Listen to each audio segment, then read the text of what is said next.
Hello and welcome to Freedom Through Astrology, where we're giving you the keys.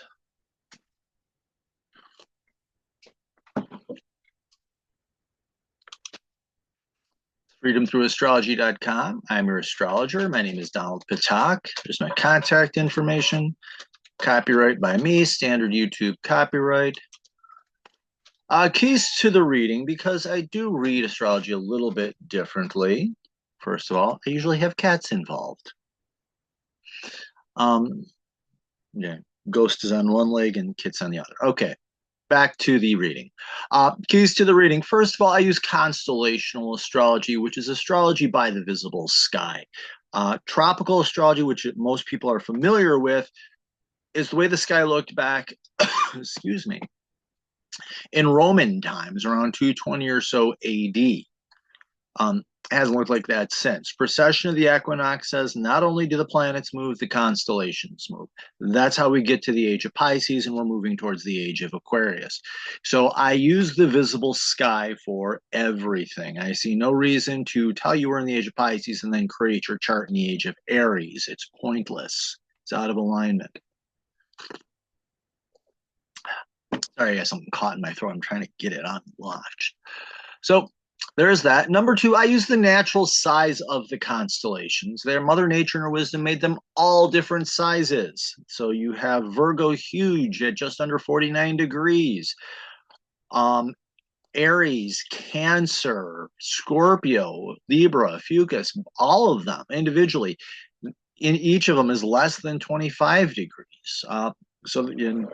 If you were to take the four largest constellations in the sky, and that being Virgo, followed by Leo, followed by Pisces, and then Sagittarius, you've got over 180 degrees there. Constellations are all over the place. I use astrological midpoints because the IAU boundaries are arbitrarily drawn, and you can find stars belonging with constellation A's name in constellation B. For example, at the Scorpio Fucus border, the way the IAU boundaries are, if you go into some of those stars right on the boundary that are in a Fucus, according to the IAU, they have the name Scorpius, meaning the boundary is off. So Athen Shimenti noticed this, came up with a new way of doing boundaries. I like it. I think it's better. It has the constellations more where they belong. And like you heard me saying there, a fucus. What is a fucus? A fucus is the 13th sign. It was removed when they decided to go to a 12-month calendar and have one sign for every month, yada blah. It is the symbol of the wounded healer. Is it there? Really? Yes. Go to an astronomy site and look at the zodiac belt and look at that nice sized gap between Scorpio and Sagittarius. You can't erase it, people. It's there. But it's a symbol of the wounded healer. It symbols a man holding a snake by the head and the tail. This symbolizes control of knowledge because in ancient times, the snake symbolized knowledge. So there's a person who's gained control of knowledge to use it to what? Heal themselves so they can heal others. So that's what it is. It's the sign of the wounded healer. This is the weekly edition. So I'm looking at transiting to transiting. So these are the universal lessons for all of us.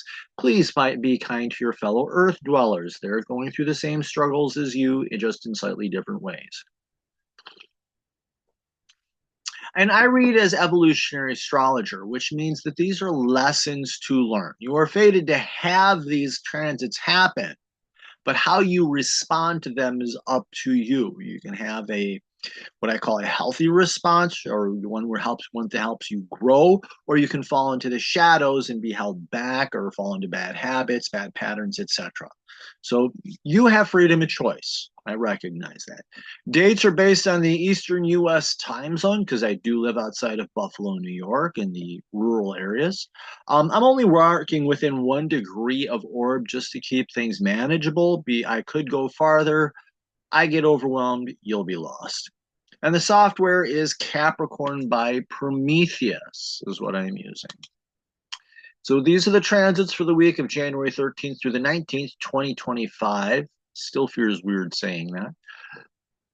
The sun is in the final week of Sagittarius. So your ego, your core identity excuse me, is getting up and going out and exploring, which is a good thing. The moon is actually relatively steady in Gemini through Virgo. It starts in Gemini, quickly goes to Cancer, and then jumps right into Leo and spends like Wednesday, Thursday, Friday, and I think into Saturday, it's in Leo, and then Saturday and Sunday, it's in Virgo. The moon is okay, stable in Leo. Go ahead, laugh. But it's actually very stable this week. We do have the full moon in Gemini on Monday afternoon.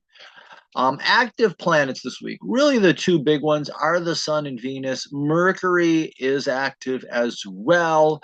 One of its transits is to Venus, so that's why I'm putting it parenthetical. For the outer planets, Neptune, Pluto, and the nodes of the moon are active. Sun with the nodes of the moon too. We'll get to that. And our power transit really is Pluto is with the finally clearing out the nodes of the moon, and we have this Mars and Neptune going off on each other. So we'll talk about that. And retrograde, which means reflection. Retrograde can be thought of as a time of reflection. We have Mars in Gemini right now. Do you have the courage to pursue your curiosity and learn what you want to learn? Jupiter, confidence, opportunity is in Taurus, opportunity for peace and stability. Are you finding it? And Uranus is your individuality. That is in Taurus. Are you finding stability and finding who you are?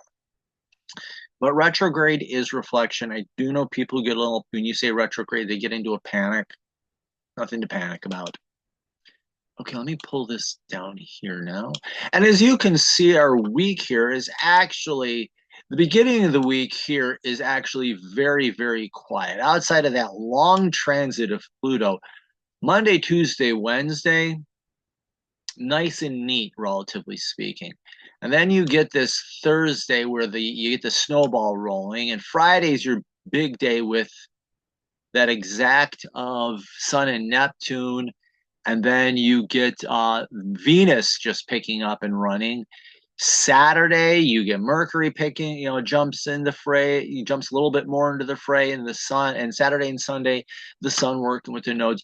So it gets busier over the weekend. I would say Friday and Saturday are going to be your two really busy, intense days of the week as far as transits. Okay, that's a little off. There we go. So Friday and into Saturday, probably the two busiest day for transits. But otherwise,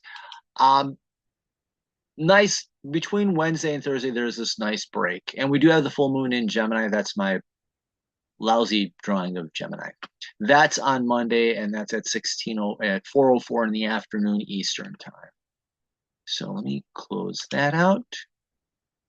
There.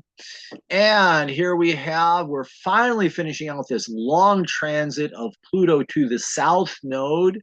Last week we ended the trine to the north node. This is an older doodling of mine. But Pluto, planet of transformation, and in Capricorn, doing the work of transforming. You can also consider it in deep inner transformation. Some people like to look at Pluto as the evolution of the soul. So you could look at it that way. With the South Node is you becoming aware of past pattern and past habits that you use to hold yourself back. So you're doing the work of growing and transforming while you're really being aware of how you've maybe self-sabotaged in the past. So my notes here say be aware of past patterns, habits, and working on making changes so they can be healed and transformed. It can help you find your purpose in life. And being aware of how you held yourself back with the South Node, ideally you're working towards the North Node, which is, if you want to know like a life goal, North Node, figure out where it is in your birth chart and understand that that's an important life goal for you or achievement. Okay, Ghost, can you calm down, buddy? Come on, calm down. Ghost wants to be petted. I'm sorry. Now the shadow, Pluto can become dark and cynical, and in Capricorn, it can become a control freak. So you have this cynical control freak thinking things aren't going its way. Like me trying to control this cat and getting him to calm down. Not happening. Uh, so there's that. And the South Node in Virgo, Virgo can be a perfectionist, unrealistic expectations, holding yourself up to them. I can't think of a worse combination of a control freak with unrealistic expectations and trying to micromanage, plan everything out, and then micromanage it on top of that. Ick. So falling into the rut, believing you can't change, can lead to dogmatism or rigid beliefs about who you are, what you're capable of. It can also narrow your perspective and have you feeling cynical about yourself and potentially reliving past mistakes over Groundhog Day, with that infamous Bill Murray movie, just keep repeating things until only you never, it's possible in the shadow that you never learn. So there's that. Mercury, here we have Mars in retrograde in Gemini. When this started out, Mars was in Cancer, is retrograded back into Gemini. So Mars retrograde in Gemini, trining Neptune. So Mars is having courage and assertiveness. And in Gemini, it's about having an open mind. And are you open minded to new information, new ideas, and learning about them? And having the courage to explore what? Spirituality and being present with it. So are you learning about, my question is, are you doing the learning about your own spirituality? So reflect on the spiritual nature of your learning and how it can help you. Have the strength to be present and learn from experience the peace and serenity you can provide. That's the key thing here is what you're learning, you need to be present with it. The lesson of Neptune and Pisces, I like the way Stephen Forrest says it, don't just do something, sit there. What you're learning spiritually needs to help you stay. Ideally, it's helping you to stay in the present. However, the shadow of Mars is falling into fear. Now, that can be angry outbursts or it can be cowardice. And in Gemini, it's just out of control mind. So falling into fear with your mind just going in all different directions at once. Neptune and Pisces just can play into that self-deception and self-distortion and have you falling into and living this horrible fantasy. So hold on a second. So falling into fear, becoming defensive, and falling in this scatterbrained, literally, have you living in a fantasy. It's more possible to hurt yourself, falling in denial about how it happened, or blame others and live the lie. But in this situation, you're falling into fear and living this gross self-deception. And on Saturday, we have the moon in Gemini. Emotionally, you're up for new ideas and information. Be open to surprises and things of that nature, opportunities to learn. Emotionally, you're just ready for this. And the shadow is refusing to listen to others or take the opportunities and rationalizing your situation.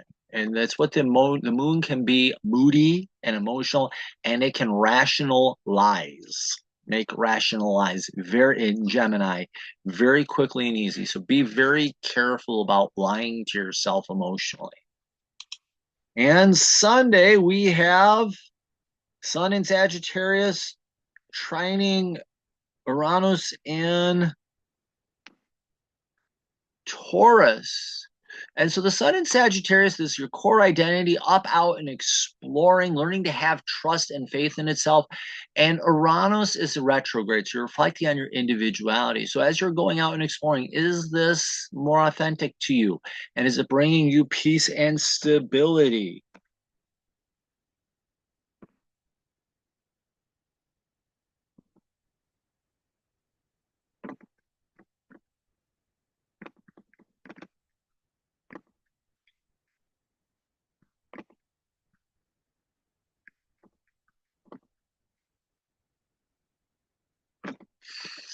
Sorry, my friend's daughter had some medical tests today, and she's like my adopted daughter, so to speak, and she's just all over the place. So is what you're learning and what you're exploring, what you're learning about yourself, is it authentic to you? Is it bringing you strength? Taurus, the bull, strong. Is it bringing you strength? Is it bringing you stability?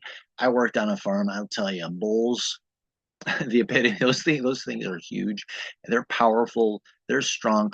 And when they're sitting there and they're peaceful and not doing anything, that's good. That's happy time. So let's see. Focus on your interests. If they're authentic to you, is it what you're exploring, increasing your confidence in peace? That's another thing I would say about Taurus is confidence. That can also be a Sagittarius thing. I'm sorry. That's very much a Sagittarius thing. Sagittarius ruled by Jupiter. Confidence, yes. Learning who you really are, releasing who you are not is what is important here. So what you're learning about, is it true to you? Is it helping you discover more of who you are and releasing who you are not? That's what's important. The shadow here is the sun is the ego, out of control. In Sagittarius is a crisis of confidence, and it can be overconfident or underconfident. And you have Uranus here. Uranus can be wildly eccentric, doing everything it can to stick out like a sore thumb, provoke a response.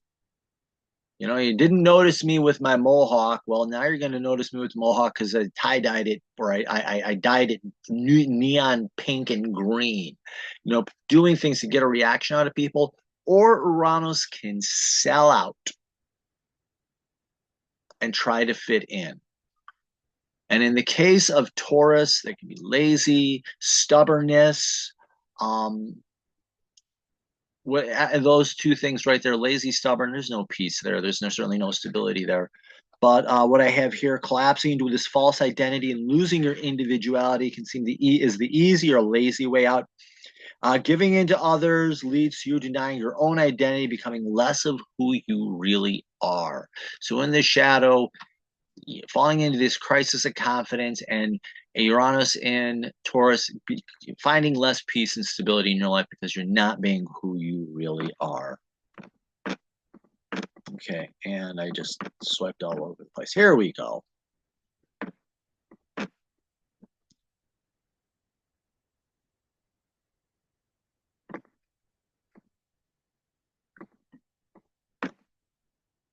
So, and we start Monday. Venus in Aquarius square Jupiter retrograde in Taurus. So Venus in Aquarius, Venus is about relationship and creativity. And in Aquarius, the aim is to become more authentic, you being who you really are.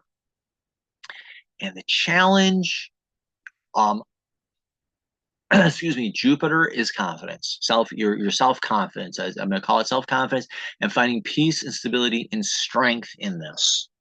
And the challenge here is, this is a waning square. So the challenge here is for you to be authentic. And are you finding that peace and stability in that? And if you're not being authentic, can you let it go so that you can find this stability? By letting go what is not true to you in your relationships and letting go of relationships that are not authentic, you can find that peace and stability that you're going after. Let's see. Look to your ability to be authentic in relationships, creativity. Be open to be challenged by opportunities and find the peace and stability that comes in that.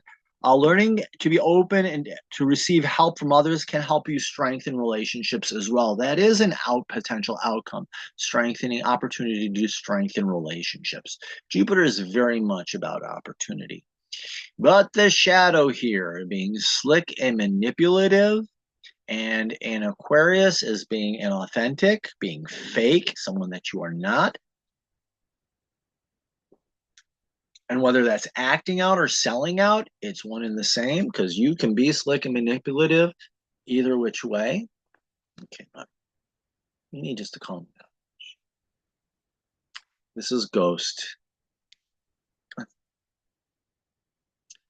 And Jupiter is that over or under confidence. Overconfident, overconfident in Taurus, that raging bull in a china shop and being fake and just pushing people's buttons, or underconfident and selling out to try to find peace and stability. Either which way, you're not going to get it. So trying to manipulate others or be fake can be seen as a crisis in confidence. This can lead to rigid expectation and outbursts if situations don't go your way. Ick. And squares are designed to strengthen you. So if you're working in this in a healthy manner, you will walk away from it stronger. However, if you work into the shadows and falling into the negatives, this square creates heavy tension and it will crush you.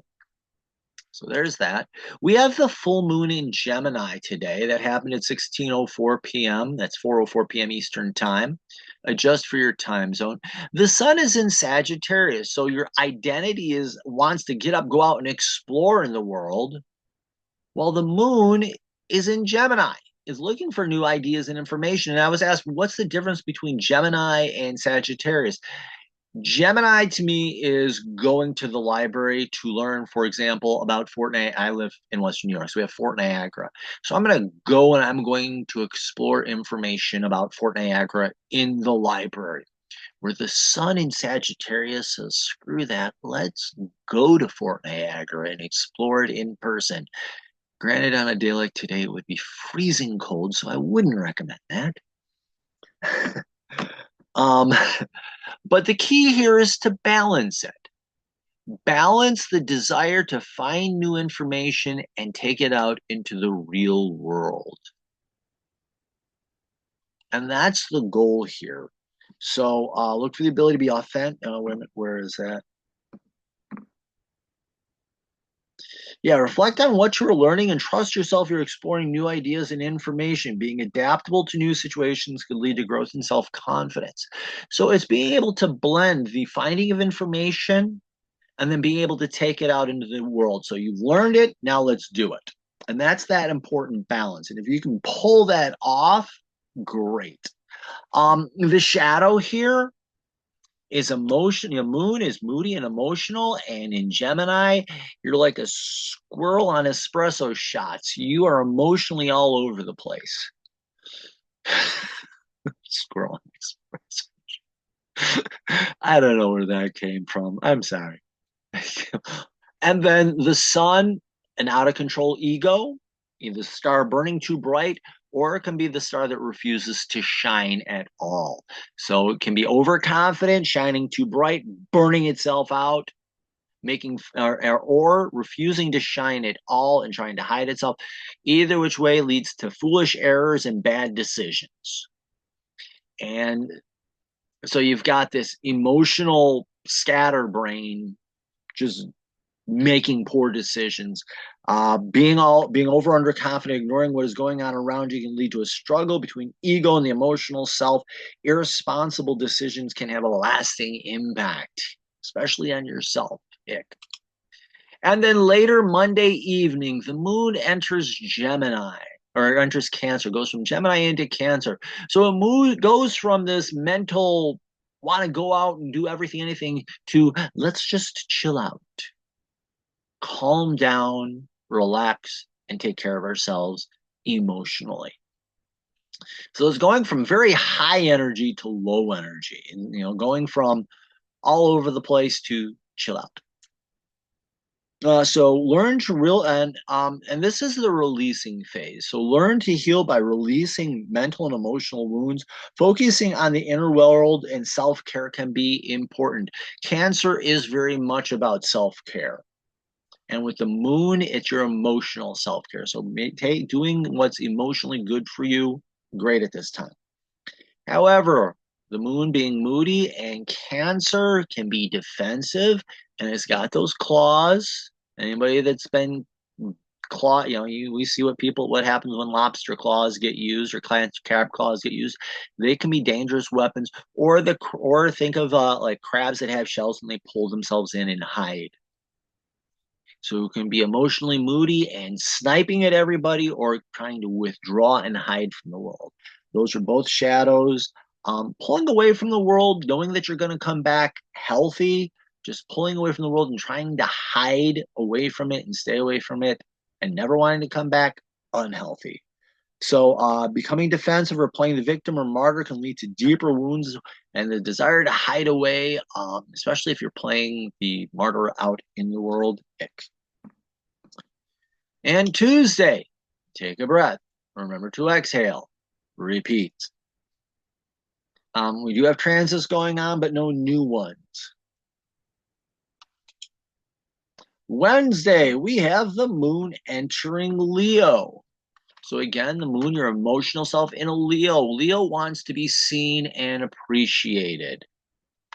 So this is a person who wants to be, so during this time, you want to be seen and appreciated for who you are and not just nice job. Hey, I like the way you did specifics. That's so, and it's having that willingness to stand up and stand out and be seen. That's what's going to be very important with Leo is being willing to take that risk of being seen. So be prepared to be seen and appreciated by others. Be willing to speak up, share your creativity or playful side. Leo does like to play. So look for a little emotional fun where and when you can find it. However, again, the moon being moody and in Leo, excuse me, Leo, Leo is the lion that doesn't know when to stop roaring, or it can be the lion that doesn't want to roar at all. So you can be that egotistical, always going off, or you can be the cowardly lion here. And it doesn't work out emotionally. It actually creates problems for you. Being unsatisfying and feeling unfulfilled. So being a people pleaser has you settling for style over substance. Hiding away can lead to self-doubt. Either way, others wonder who you are, and you kind of don't even know or what you're feeling. Thursday, we have the Sun in Sagittarius sextiling Neptune in Pisces. So we did talk about the Sun, your core identity, Sagittarius, getting up and going out, and Neptune in Pisces. Neptune in Pisces can be about spirituality. It can be learning to be present and in the moment. So is what you're learning about. I would say this is a sextile here is an excitement or an interest. Is what you're learning spiritually interesting to you? Is it spiritually fulfilling? Exploring your beliefs can be helped by being present with them. If there's a lesson of Neptune in Pisces, don't just do something, sit there. Learn to be present with what you're learning, especially spiritual topics. Look for new ideas. People can help you learn them. Focusing on being present can help you feel more engaged with life as well. So the lesson here is learning to be in that present moment. And the shadow, again, the Sun, that ego can be over or underconfident, leading to the infamous choices and consequences thereof. And Neptune in Pisces, Neptune falls into fantasy and self-deception, and Neptune rules Pisces on top of that. So Pisces, this is self-deception squared. You can literally fall for your own lies here. And falling, so my notes here say falling into stubbornness, selfishness can lead to issues of confidence and self-deception. Focusing on hype has you slipping into fantasy and patterns of escapism. End result is living an illusion that bears no resemblance to reality. So you're getting poor information, poor ideas, making something up with it, and then living it and living a mess. So please be careful with that. Friday, Venus conjunct Saturn in Aquarius. So Venus, relationships, creativity, Saturn, maturity. So becoming more mature in your relationships, creativity, and being authentic in it. Major lesson there. So time to mature in your relationships with others. Goals become more authentic in your interactions. Look for opportunities to mature as you see situations what they really are. Ideally, learning self-respect and respect for others can grow. And this does apply to your creativity as well. So growing in your creativity and your artistic abilities. And the ones that, being in Aquarius, it's ones that are authentic to you. However, we have this shadow, and Venus can be slick and manipulative, and Saturn can be cynical. Why bother? You can't win. Why try? Uh, and in Aquarius, it's acting up, acting out for the reaction, or selling out, trying to fit in. Just a disaster in the making. So looking for the easy way out and trying to manipulate others can lead to failure. Feeling frustrated and falling in despair can come from the narrow-minded vision that comes from trying to control others or trying to force yourself into situations that you don't belong in as well. Because again, the shadow of Aquarius is selling out, and if if you can't beat them, join them. Well, that's failure. And we also have Mercury and Sagittarius sextiling Venus and Aquarius, and this is kind of a long transit for these two. They're the two fast outside of the moon. These are the two fastest movers in the sky that I'm aware of currently. And when they get into a sextile with each other, this is one of their two long transits, and they can keep up with each other. So this is one of their longer ones. So Mercury, Sagittarius, being open-minded, learning new ideas, new abilities to communicate and learn. And Venus is relationships and being authentic in them. Are you learning new ways of communicating authentically with others?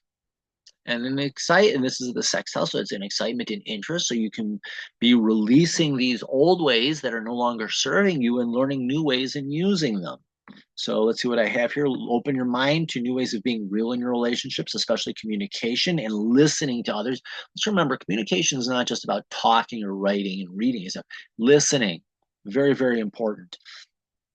Expect new possibilities to appear. The same can apply to creativity in the arts. Look for new ideas and inspiration will lead to new ways of being creative and true to yourself. Um, that's what you're exploring and what you're learning. Make sure it's real to you. However, we have the shadow. Mercury can be out of control. And in Sagittarius, overconfident and underconfident. And those bad decisions, like I said, bad decisions, Sagittarius, Jupiter, notorious for bad decisions. So this can literally getting yourself stuck in old patterns of learning and speaking and communicating. And Venus is, like I said, is slick and manipulative. And in Aquarius, you're being inauthentic, whether you're trying to provoke a reaction from others or you're selling out and trying to fit in. So this is literally being stuck in the past and trying to keep doing what needs, keep doing old things and thinking that it's somehow, the old line, you can't put new wine in old leather flasks, it'll blow up.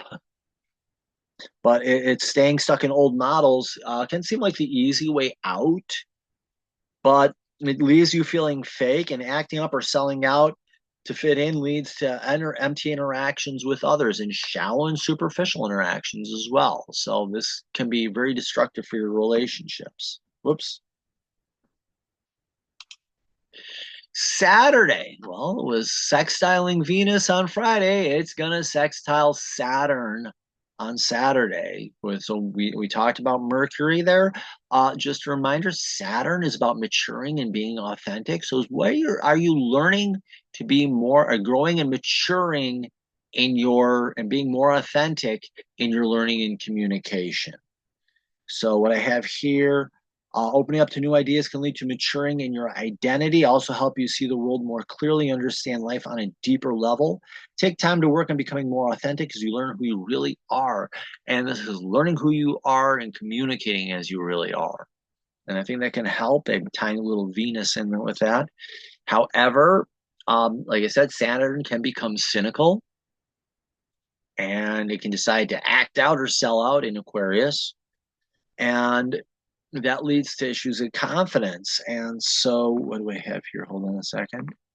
So, issues in confidence can become a distraction and lead to more distractions or situations where fear can dominate. Yeah, Saturn and fear, bigly, very big.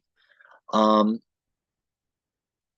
Trying to be someone that you are not or communicate things that are not true can lead to a collision with reality that has you feeling trapped in a narrow and fear-based mindset. So yeah, you can feel really caught up in a rut here. It can very much trap you in poor words, poor decisions, and feeling very, very fake. Okay, now I just have to do my little bit out of order here. On Saturday, the moon enters Virgo. So emotionally, you're up to become a better person. And the aim of Virgo is to improve. So emotionally, you're doing some self-evaluation this weekend and seeing how and where you can improve yourself and become better. So leaving the outdated skills behind, preparing to step into new ones. Look for those that can help you in your journey and self-improvement.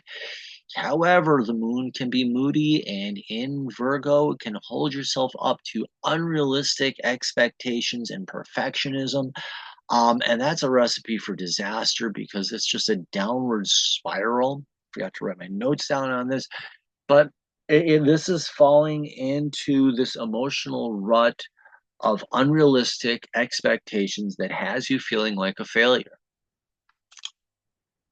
And then Saturday, we have the Sun in Sagittarius sextiling the North Node in Pisces. And anytime it's sextiling or aspecting one node, it's aspecting the other. So you're going to see this graphic twice. But we said the Sun core identity in Sagittarius, which is getting up, going out and exploring, developing confidence and trust in yourself.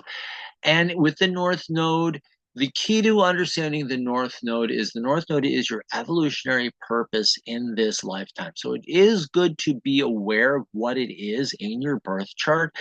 However, when it's in Pisces, as transiting nodes in Pisces, the aim is to learn to be present. So being present with your purpose in life. So what you're learning helping you to be present with your purpose in life. And are you letting go of things that are not in alignment with your purpose? It's going to be very important. So explore new ideas about defining your life's intentions in this moment. Be aware of what your purpose can help you guide your ability to grow and trust yourself as you step out into new ideas and new areas of life. Very, very important. I'm working with people and they say, if there's one thing I really, really need to know and remember, I always point to the North Node because it's your ultimate evolutionary intention and it's a major lesson that you came here to learn. But the shadow, if you ignore this purpose, either because you're overconfident, I've already achieved it, or underconfident, can't achieve it, has you falling into fantasy and self-deception. So ignoring your purpose can lead to a crisis in confidence and falling into delusions about your actual abilities or growth. It can lead to irresponsible actions and poor decisions and just living this lie that just doesn't work for you. So there's Saturday. And in Sunday, hey, we got the Sun in Sagittarius trining the South Node in Virgo.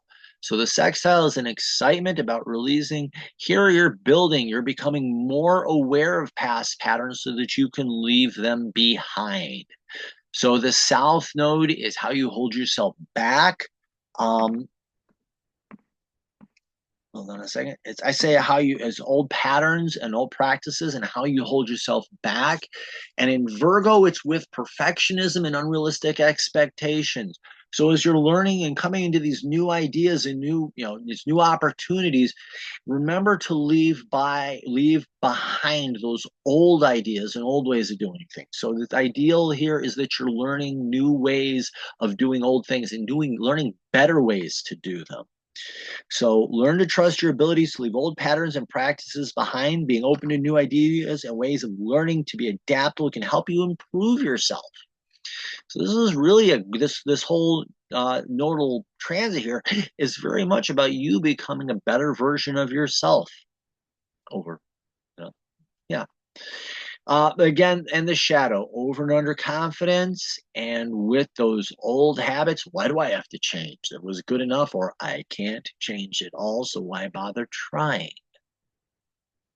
And that leads to problems, and that will actually hold you back on your path of growth. So not trusting yourself can lead not trusting yourself or being overconfident can lead to becoming pessimistic and a control freak. It can lead to feelings of helplessness as self-criticism and feelings of impossibility set in. Or this crisis of confidence says, I can handle it all and I can do it all and I don't need to change anything. And either which route you take, it keeps you trapped and in the prison of the past, in the old way of doing things, which is not serving you anymore. And that's where we end. We're halfway through January, so this will probably be my last time talking about this. But my friend Rio Larmont, she's out of Canada, makes a true sidereal planner that has the moons in their proper signs and everything. And she does lunar journals and everything with it. It's really a nice planner. If you go to this address here, you can see, you can order it. If you go onto her Facebook page, she does pictures of some of the pages. All the artwork she does herself. There's no AI in that at all. She does her own artwork, to my understanding, which is awesome. She has it available in electronic or a PDF that you can immediately download, or if you want to wait, you can get the print version. And the print is, when I was looking at the pictures that she has online, isn't with those cheap plastic comb bindings. It looks like it has a really, really nice binding on it that'll last the year. So she offers that. I'm getting absolutely zero for promoting this. I just think that I've seen it every year and it's really, really, it looks really great and really neat. You follow me on social media. I'm on Facebook, Instagram, and YouTube. These companies, corporations are making billions of dollars off your data and you're making next to nothing, if anything at all. Unless you're really big and those people are making that money, they're not making as much as they're making for everybody else. There is what I call the digital soul space, which is your data is yours. It's run by Mighty Networks and it's private and you own it, you control it. And it's moderated by their 3 moderators and they check the posts and pay attention and make sure it's a troll-free zone. It's a spiritual safe zone, but we have astrology there, oracle decks, tarot, crystals, various spiritual practices. Great place. I call it the spiritually safest place on the web. I forgot to pull up my readings and packages and the digital office hours. Oops. On my website, freedomthroughastrology.com, I do offer readings. I do the birth chart. I do a karmic chart, which can either be a past life reading or it can be a, excuse me, thought I was going to sneeze, or it can be, there are people who say you come here once and you're done. It can be a specific lesson you came here to learn. So I do offer those, and I offer a variety of horoscopes, monthly, quarterly, and yearly. So you can order those. And I do have packages that combine these together in different levels. And those all have a 10% discount built in. And I'm going to be offering digital office hours. So if I'm looking at my schedule and I see I have a lot of open time on a night, if you just check the Facebook page, you'll see, hey, I've got open time. You got an astrology question, you'll go to the I'll have a link that you can just click on. You choose your amount of time, pay, and then it's you and me one-on-one for 15, 30, 45, hour and a half, however long do you want. And you get to ask me your astrology questions, and I sit and I give you my answers. So it's you and me one-on-one, open appointments. If my schedule is open, I'll open it up for people. So thank you very much. Like, follow, share, sign up for the newsletter. Go to my website and look in the upper right-hand corner. You see subscribe, click on that. All I need is an email address. It's you get an overview of the forecast. I read a special little article about transits that are a specific transit or a deep transit that's going on. If I give a promotion, that's where the promotion is. So do sign up for that. Like, follow, share, sign up for the newsletter. And remember, in the visible sky, your life changes. Thank you very much. Have yourself the best possible week that you can.